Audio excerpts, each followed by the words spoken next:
This is JTR back with another video. Today we have a much larger review area, so I can even do the biggest of Mattel figures. But today we have all the new Fierce Force figures. Originally were Savage Strike, now they changed the name, but the same size of figures, similar action features. And we're going to be starting out with Monolophosaurus. Big shout out to my Target for always getting these figures in early. If you look at the color scheme, it is very, very close to the one we see in Camp Cretaceous.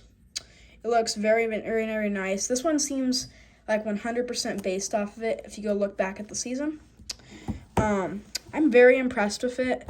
They still need to do the toenail paint, but you know Mattel, they're never going to do it on the Savage Strike. So it'd be nice if they did because it's $2 more, but we're basically paying for the action feature. But I'm very impressed with this figure overall. Looks very nice. I'm going to give you guys some different views.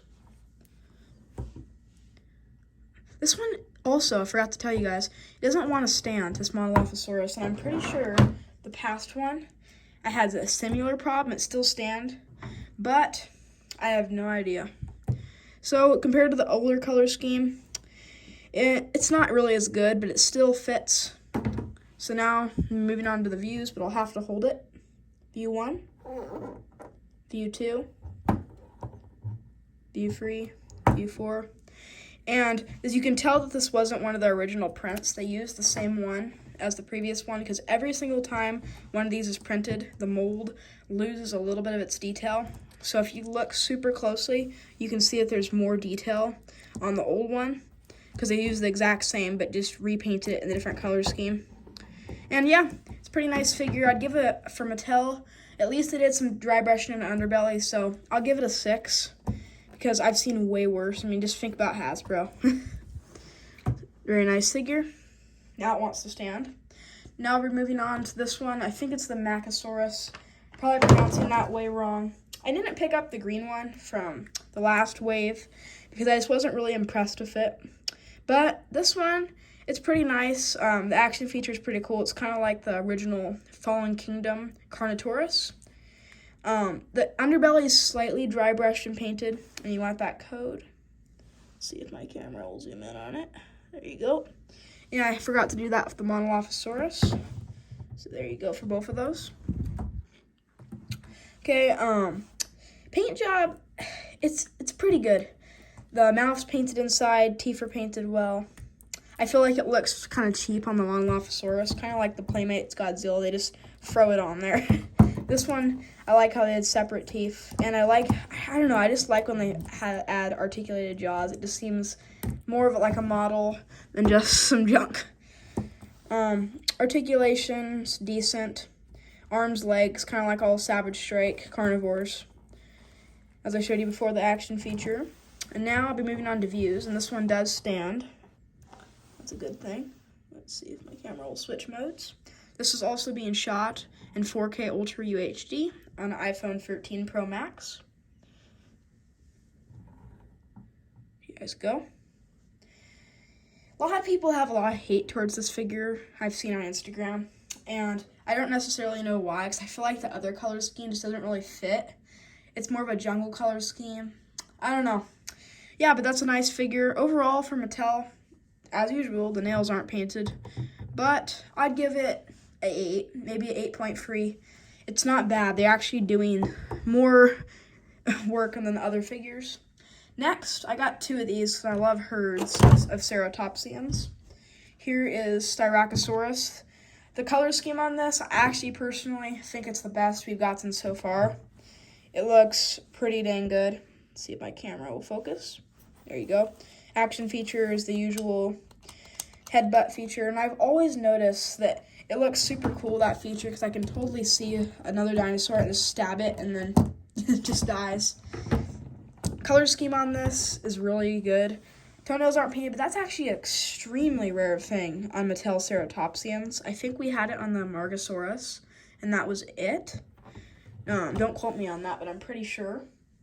Compared to the previous color scheme we got, it's pretty close. I'm not sure if I've reviewed this in the past. I'd give the color scheme on the new one actually a solid 9.5. There's really not much they could have done. I mean, dry brushing, nails painted, but they did really well. Unlike the Sinoceratops Mattel did, they forgot to paint some of the horns. I think it's this horn. And this looks really nice. You can tell that they still use the same mold for it, so there's not too much detail. If you can look at the previous one, you can see how this has a little bit more detail. Yeah, and overall it's pretty nice. I'm going to show you guys some views. Focus. View 1. View 2. View 3. View 4. And sorry guys, I'm a little bit rusty. It's been a long time. Had lots of crazy things going on. And just so you guys know, the packaging is kind of all the same. The only difference is on the Monolophosaurus, it's green, and then on this one, it's orange. And the new Masiakasaurus that's in Walmart's, if you guys notice, nobody's really noticed this, it says only Jurassic World. It doesn't say Camp Cretaceous, even though it says Dinoscape.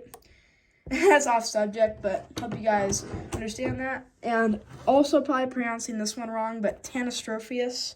This is probably going to be one of the hardest ones, like Styracosaurus, to find in stores, because everybody's been wanting this because it's sort of based off the old Kenner one. But since this is a brand new mold, you can tell that there's way more detail you can pick up. Let me see if I can show you guys up close. See all that little tiny fine detail? This has to be one of the first 10,000 prints they did, because it looks absolutely amazing. Very, very impressed with the articulation on this figure. We have the usual leg articulation, but we even have a side leg, so let's say it fell down and you're doing a fight or stop motion. That's really useful. The action features, you just push the tail down very, very easily, and just kind of does a headbutt, or it could be drinking water. But we have a lot of articulation on the neck. As long as they wouldn't have done it very cheap, it would have looked really good if we could have had this on the Brachiosaurus instead of just that one like this. Yeah, but we have, I think, two or three joints for articulation on the neck, and you can even turn it all the way around like this. Looks really cool. Let's see, right here. Inside of the mouth, painted well. Sorry, my camera is turning into macro mode, so it can change, so you can see the fine detail.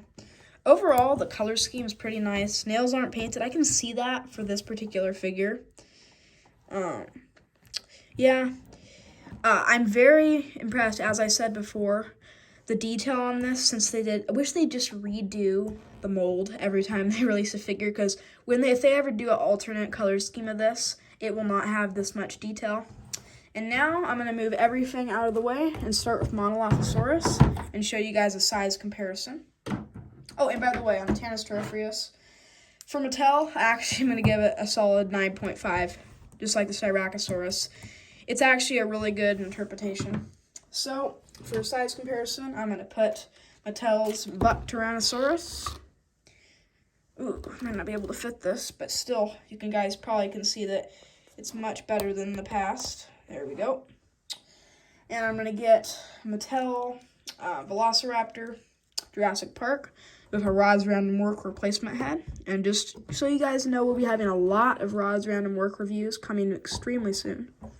And a lot more reviews in general. And here's another custom I did, because Mattel never released this. And now I'm going to show you a size comparison. Monolophosaurus. There you go. Focus. There we go. Now we're going to be doing Masiakasaurus, or however you pronounce this. There we go. And then we're going to be moving on to Styracosaurus.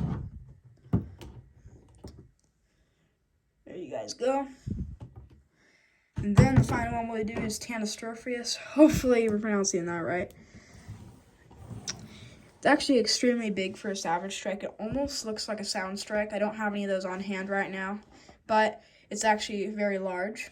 And as you can see in the packaging, they even put the main tie where you're going to have it extremely far to the side, so it can fit the head in the packaging and it won't be hanging off, because that would look very weird on the shelf. And yeah, that's all the size comparisons. this wave, rating this wave overall, I don't have all the waves, but I'd give it a solid 7 in like total of all the points. It's very nice. And yeah, thank you all for watching this video. Please subscribe to my channel. Please like the video. It'll help my channel out greatly. And I have an Instagram now. It's Jurassic Tree Official. You can go on Instagram and find that. Thank you for watching. I hope you guys all have a good day. See you later. Bye.